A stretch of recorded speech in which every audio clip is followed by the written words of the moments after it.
Alors bonjour, j'espère que vous allez bien. Cette fois-ci, on va essayer d'étudier le chapitre numéro 15. Alors commençons par les personnages. On a le condamné à mort, bien sûr, qui se trouve dans son cachot à Bicêtre. Les idées principales ou bien les idées générales. Alors premièrement, le condamné à mort est transféré à son cachot. Alors bien sûr, le condamné à mort, il était à l'infirmerie, mais il est transféré vers son cachot, vers sa cellule, justement parce qu'il n'est pas malade.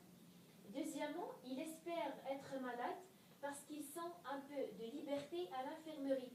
Alors le condamné à mort, le prisonnier, a espéré d'être malade. Pourquoi? Parce qu'il a senti un peu de la liberté quand il était à l'infirmerie. Aussi, il a pu bien dormir là-bas, justement parce qu'il y a un lit. Troisièmement, il pense à s'évader. Alors s'évader, ça veut dire s'échapper ou bien s'enfuir. Alors quand il était à l'infirmerie, il a pensé à s'enfuir. Quatrièmement, il a anticipé le rejet de son pourvoi. Alors anticiper, ça veut dire penser d'avance. Alors le condamné à mort a pensé d'avance que son pourvoi sera rejeté, sera refusé. Vers la fin, il n'a que 3 pas à faire, Bicêtre, la conciergerie et la place de grève. Alors, vers la fin du chapitre, il a dit que je n'ai que 3 pas à faire, Bicêtre, la conciergerie, la place de grève. Bien sûr, cela montre les désespoirs du condamné. Alors, qu'est-ce qu'on retient de ce chapitre? Le narrateur se trouve dans son cachot à Bicêtre.